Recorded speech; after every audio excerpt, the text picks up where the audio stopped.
Merci, Madame la Présidente. Depuis notre entrée au Conseil de sécurité, nous avons toujours tenté d'être constructifs, ouverts et responsables. Ça a été le cas. Excusez-moi.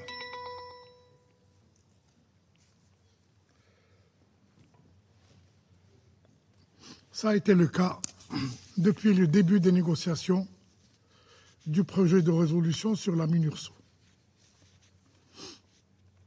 Et nous avons travaillé en transparence et en conformité avec les règles de procédure.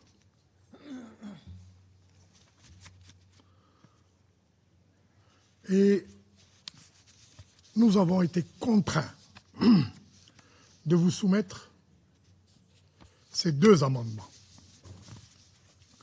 Tout simplement parce que le porte-plume, le penholder, a décidé d'imposer son propre projet de résolution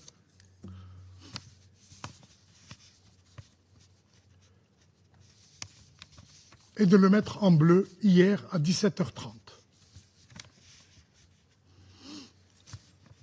Mes chers collègues, ces deux amendements concernent les droits de l'homme.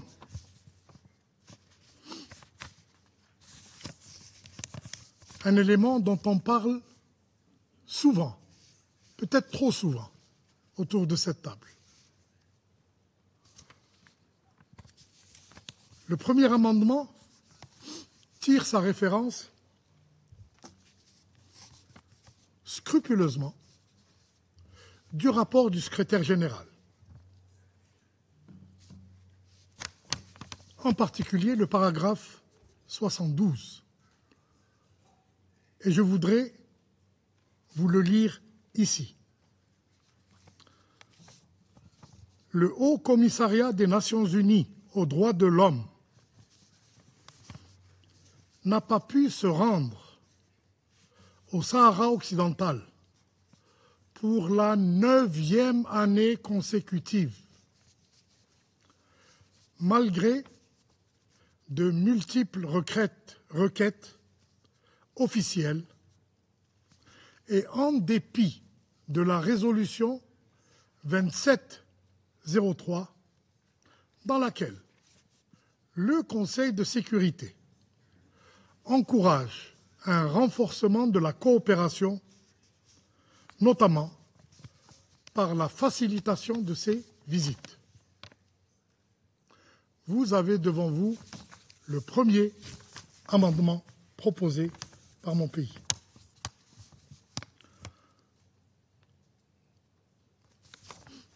Deuxième amendement. Ce n'est pas une invention de notre part. C'est un texte verbatim de toutes les résolutions de ce même Conseil sur les opérations de maintien de la paix de ces 20 dernières années et qui ont toutes été dotées d'une composante de surveillance de la situation de droits de l'homme.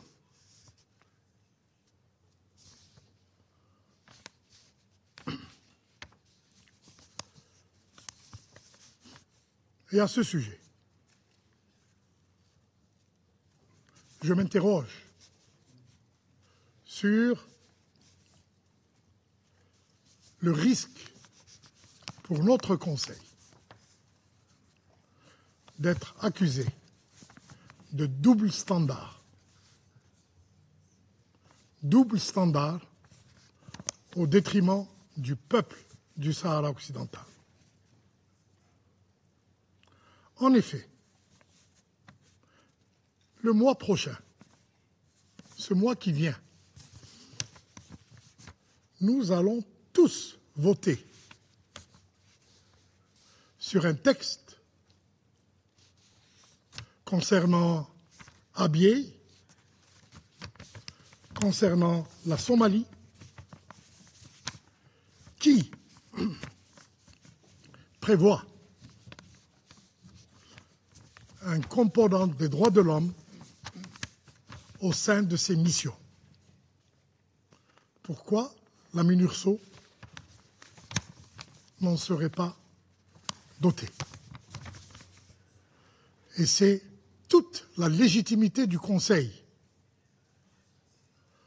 en ce qui concerne la question des droits de l'homme qui est ici en cause.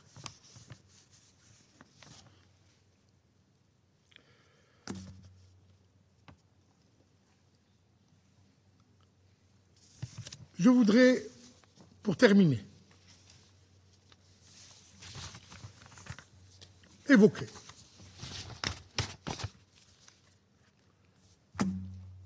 et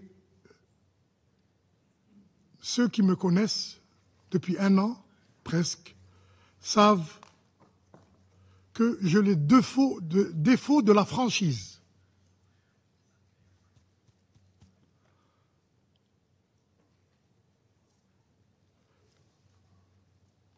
Je sais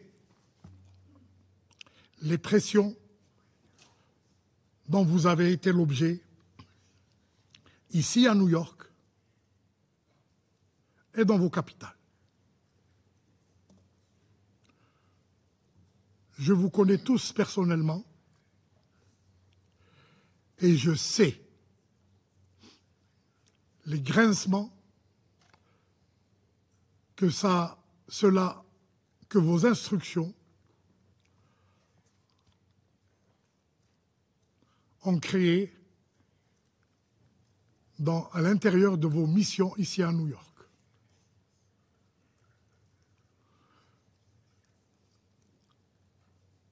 Le fait est que,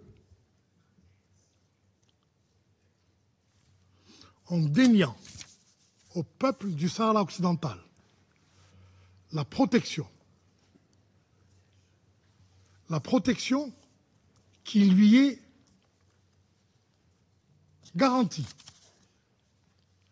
par le droit international, parce que entre vous et nous, ici, c'est le droit international qui compte. En déniant au peuple du Sahara occidental la protection juridique internationale, nous aurons perdu une grande part de la légitimité de ce Conseil. Je vous remercie, Madame.